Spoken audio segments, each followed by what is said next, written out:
firman-Mu. Terima kasih ya Tuhan Yesus, kami percaya bahwa firman-Mu Tuhan menolong dalam hidup. Kau siapkan hati kami Tuhan untuk mendengarkan kebenaran firman-Mu. Dalam firman-Mu yang adalah kekuatan Allah ini Tuhan, kami boleh menikmati, kami boleh rasakan. Dan terutama ya Tuhan, yang menjadi perintah-Mu akan kami kerjakan Tuhan dengan takut dan gentar di hadapan hadirat-Mu. Kau menjamah setiap hati-hati yang siap mendengar pribadi ya Tuhan Yesus, yang rindu akan kebenaran dari para firman. Terima kasih juga Kau melawat ya Tuhan Yesus untuk dimanapun mereka berada saat ini. Kau urapi dengan kuasa Roh Kudus-Mu Tuhan, supaya mereka benar-benar mengerti apa yang dikatakan Tuhan. Terima kasih Tuhan Yesus, kami mengucap syukur di dalam nama Tuhan Yesus. Kami siap mendengar kebenaran. Haleluya, haleluya, amin. Shalom saudara. Shalom. Kita akan lanjutkan kebenaran firman Tuhan dalam kitab Injil Yohanes. Kita sudah masuk di perikop yang di pasal 21. Kita memperingati hari kenaikan Tuhan Yesus Kristus ke surga. Kita akan baca satu perikop pasal 20 ayat 1 sampai 18. Kita akan konsentrasi di ayat 11 sampai 18. Tetapi Maria berdiri dekat kubur itu dan menangis. Sambil menangis ia menjenguk ke dalam kubur itu. Dan tampaklah yang seorang duduk di sebelah kepala dan yang lain di sebelah kaki di tempat mayat Yesus berbaring. Kata malaikat-malaikat itu kepadanya, "Ibu, mengapa engkau menangis?" Jawab Maria kepada mereka, "Tuhanku telah diambil orang dan aku tidak tahu di mana ia diletakkan." Sudah berkata demikian, ia menoleh ke belakang dan melihat Yesus berdiri di situ. tetapi ia tidak tahu bahwa itu adalah Yesus. Kata Yesus kepadanya, "Ibu, mengapa engkau menangis? Siapakah yang engkau cari?" Maria menyangka orang itu adalah penunggu taman. Lalu berkata kepadanya, "Tuhan, jikalau Tuhan mengambil dia, katakanlah kepadaku di mana Tuhan meletakkan dia, supaya aku dapat mengambilnya."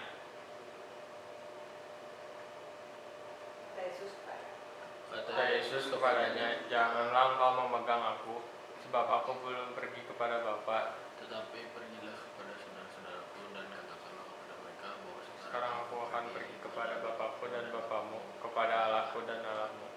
Maria Magdalena pergi dan berkata kepada murid-murid, "Aku telah melihat Tuhan," dan juga bahwa dia telah mengatakan hal itu kepadanya. Saudara, sampai hari ini kecanggihan dan upaya manusia untuk menemukan satu tempat selain bumi. Mereka pergi ke bulan, sudah bolak-balik. Sekarang mereka juga pergi ke planet Mars. Planet Mars ini diupayakan untuk bisa menjadi tempat tinggal selain di bulan.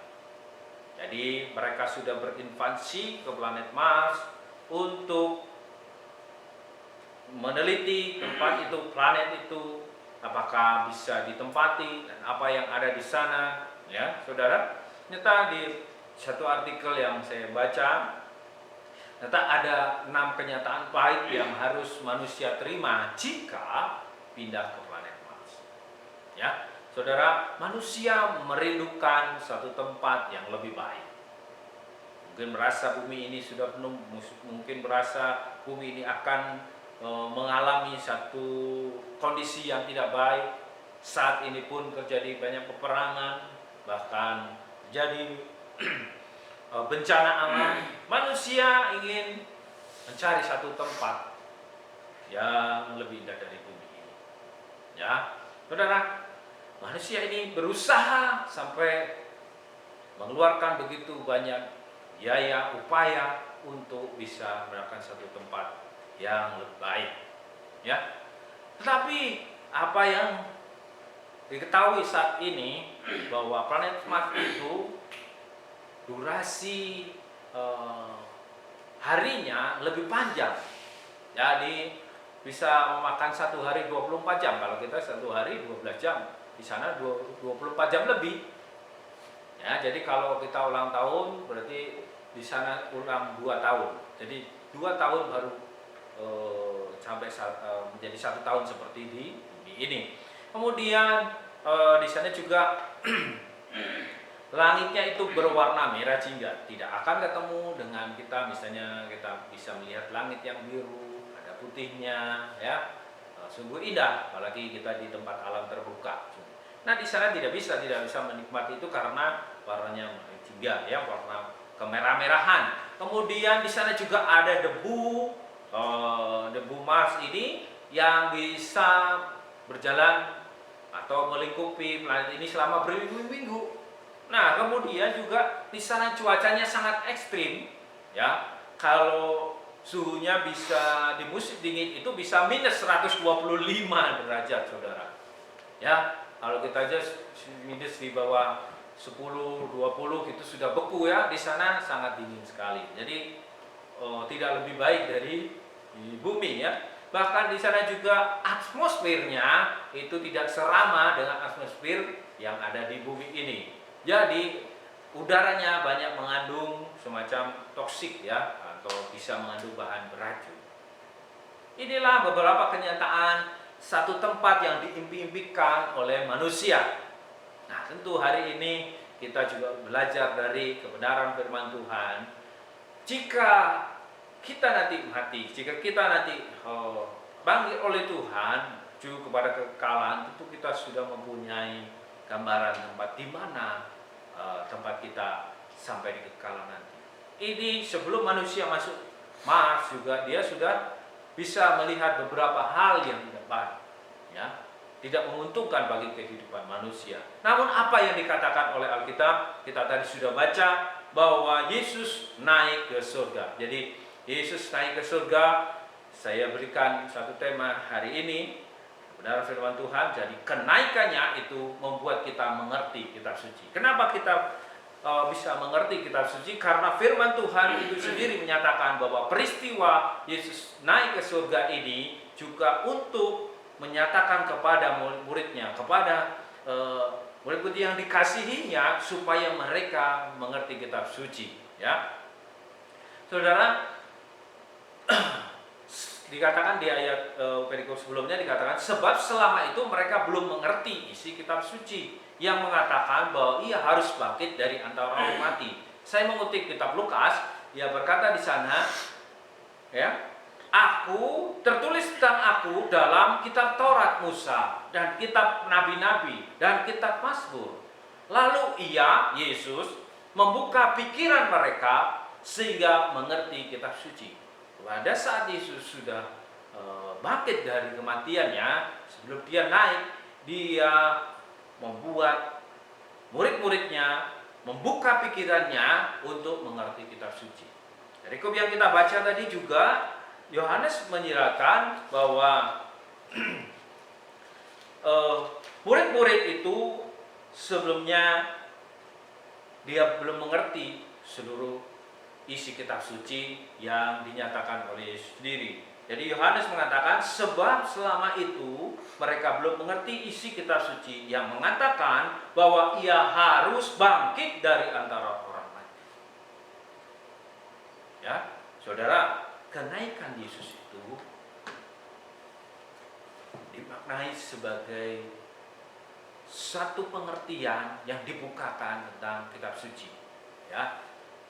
Kenaikan Yesus ke surga membawa poin untuk apa, ya? Kenaikan Yesus Kristus itu untuk menyediakan satu tempat, ya, menerima, kata dalam bahasa Indonesia. Kalau di ayat 3 Yohanes pasal 14 ayat 3 dikatakan, aku akan datang kembali dan membawa kamu ke tempatku. Dalam bahasa aslinya dikatakan, aku akan menerima. Seperti tadi manusia mencari tempat yang lebih baik. Tapi firman Tuhan menyatakan hari ini bahwa kenaikan Yesus itu untuk menyediakan tempat bagi kita. Tapi bukan hanya itu saja, supaya kenaikan ini dimanai kita boleh mengenal dan mengerti kitab suci. Jadi apa makna kenaikan Yesus bagi kita hari ini? Kalau pada waktu itu kita bisa melihat Yesus setelah bangkit dia menampakkan diri kepada Maria Magdalena. Di ayat 18 dikatakan, aku telah melihat Tuhan. Kemudian kepada murid-murid dikurangi dengan Thomas tidak ada bersama mereka. Di ayat ke-20, ketika mereka melihat Tuhan. Kemudian Thomas dan murid-muridnya berkumpul lagi 8 hari karena engkau telah melihat aku. Inilah peristiwa sebelum Yesus naik ke surga. Kalau tadi kita kenaikannya itu membawa kita semakin mengerti apa yang difirmankan atau ada yang di dalam kitab suci. Karena pada saat peristiwa ini belum ada kitab perjanjian baru. Yang ada tadi disebutkan apa? Kitab-kitab Musa, ya, kitab nabi-nabi dan Mazmur. Itulah perjanjian lama, ya.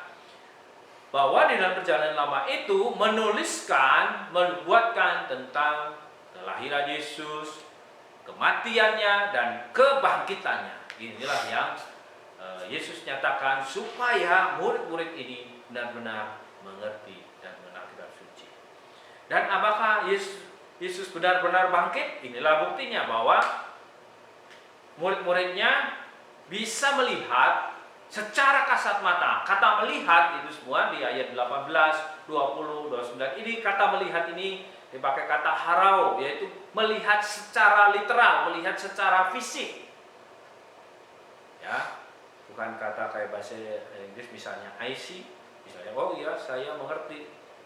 Walaupun itu terjemahannya melihat, tapi tidak melihat secara langsung secara fisik. Tapi kata yang dipakai di sini adalah melihat ini secara fisik, kelihatan oleh mata mereka. Jadi ada Maria Magdalena, ada Yohanes, kemudian ada murid-murid yang lain, dan tentunya dengan Thomas. Inilah bukti bahwa dia telah bangkit dari antara orang mati. Ya, dikatakan Yesus di sana bagian yang pertama, kenapa kita memperingati kenaikan Yesus ini sehingga kita menambah atau menjadi mengerti kitab suci seperti yang Yesus kerjakan pada saat kebangkitannya, yaitu yang pertama mempercayai bahwa tempat kita punya tempat itu di surga. Seperti tadi saudara, manusia berupaya untuk mencari tempat yang lebih baik, lebih indah, lebih bagus. Tetapi Alkitab sendiri menyatakan melalui kebangkitannya dan kenaikannya, kalau Yesus cuma bangkit, tidak naik, dia tidak menyediakan tempat. Karena dia di dalam pasal 14 tadi, aku akan pergi dan aku datang, aku akan membawa engkau kembali, menerima engkau di dalam kerajaan surga. Jadi kenaikannya kita bisa mengerti lewat firman Tuhan, mengerti kitab suci. Kita mempercayai bahwa ada tempat yang lebih baik, ada tempat yang lebih indah daripada Mars, ada tempat yang lebih bagus daripada di bulan, yaitu bersama dengan Yesus di surga tentunya, ya. Inilah supaya kebangkitan ini kita maknai. Kalau Yesus sendiri membuat mengerti kitab suci murid-muridnya, supaya mereka dikuatkan, diingatkan kembali bahwa janganlah takut dan gelisah hatimu. Percayalah kepada Bapa, kepada Allah, percayalah juga kepada aku akan pergi ke rumah Bapa dan aku menyediakan tempat bagimu. Jadi kita bisa mengerti kitab suci hari ini melalui kitab suci bahwa Yesus menyediakan tempat yang lebih baik, lebih indah dalam kekekalan di tempat di surga, ya. Yang kedua, kenapa kita bisa mengerti kitab suci? Bagaimana kita mengerti kitab suci itu? Yang kedua adalah percaya akan adanya Roh Kudus. Dan sesudah berkata demikian, ia mengembusi mereka dan berkata, terimalah Roh Kudus. Saudara, kita tahu dari mana ada pribadi Roh Kudus. Melalui kenaikan Yesus ke surga, dia sendiri sudah berfirman, menyatakan kepada muridnya, lebih baik aku pergi, ya, supaya aku memberikan seorang penolong, Parakletos itu, yaitu Roh Kudus, untuk menemani, menolong kalian semua. Inilah kita bisa mengerti dari kitab suci bahwa kita percaya ada pribadi Roh Kudus yang menyertai hidup manusia. Ya. Yang ketiga, saudara, bagaimana kita mengerti kitab suci bahwa dalam kitab suci kita bisa mempercayai Yesus adalah Mesias. Memang masih banyak tanda lain yang dibuat Yesus di depan mata murid-muridnya dan yang tidak tercatat dalam kitab ini, tetapi semua yang tercantum di sini telah dicatat supaya kamu percaya bahwa Yesuslah Mesias, Anak Allah, dan supaya kamu oleh imanmu beroleh hidup dalam namanya. Kebangkitannya menyatakan bahwa dia adalah benar-benar Mesias dan Anak Allah. Tentu karena dia bilang, karena aku bukan dari dunia ini, maka dia kembali kepada asalnya, yaitu bersama dengan Bapa di dalam kekekalan. Lalu kitab suci ini menyatakan kebangkitannya sehingga kita percaya bahwa dialah Mesias, Sang Juru Selamat itu. Ya saudara, inilah makna kenaikan Tuhan Yesus bagi kita semua ya. Saudara, waktu kenaikan Yesus ini ada beberapa orang yang menjadi percaya. Tentunya dari perikop yang kita baca lagi ya. Yohanes sendiri menyatakan di ayat 8, maka masuklah murid yang lain yang lebih dahulu sampai di kubur itu dan ia melihatnya dan percaya.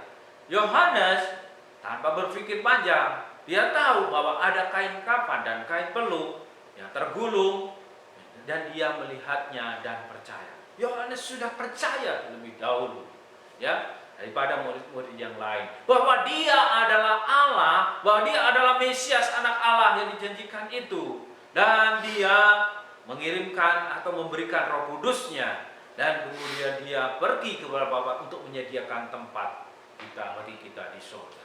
Kemudian ada Maria Magdalena di ayat yang ke-16 dikatakan, setelah Maria mendengar katanya Maria, maka berpalinglah Maria dan berkata kepadanya dalam bahasa Ibrani, Rabuni. Dia mengerti, menjadi percaya setelah dia melihat Yesus secara pribadi ya. Kemudian murid-muridnya di ayat 25 dikatakan bahwa kami telah melihat Tuhan. Murid-murid ini menyatakan kepada Thomas yang waktu itu dia hadir, kami telah melihat Tuhan.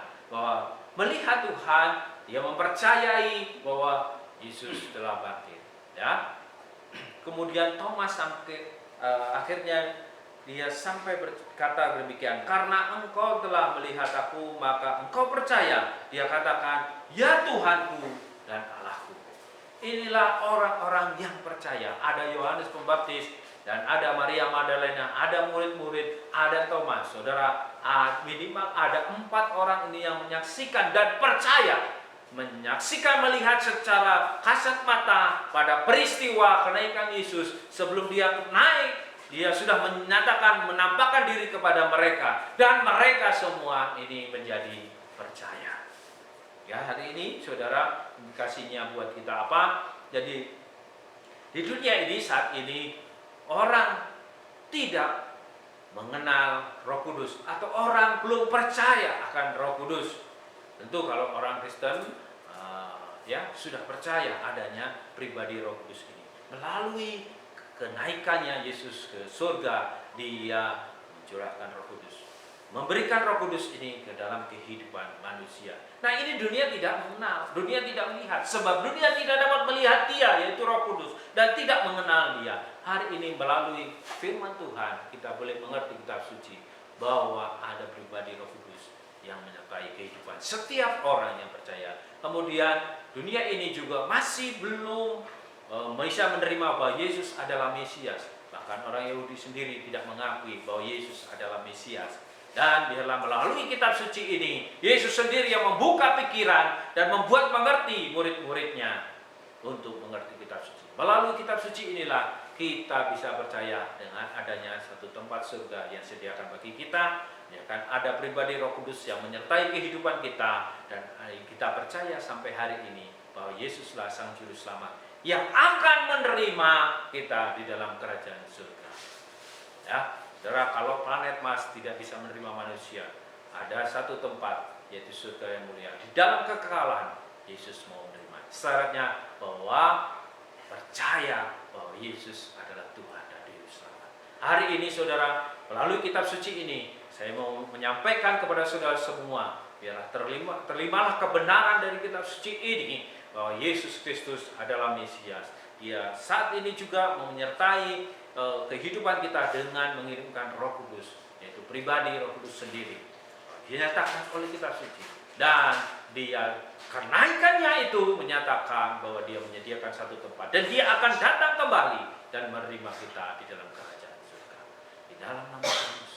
Terima kasih Bapa, kami pada pagi hari ini bersyukur bahwa melalui kitab suci ini Tuhan, kami boleh mengerti dan kami boleh dibukakan oleh pewahyuan daripada Roh Kudus sendiri bahwa Engkau telah naik untuk menyediakan tempat bagi kami.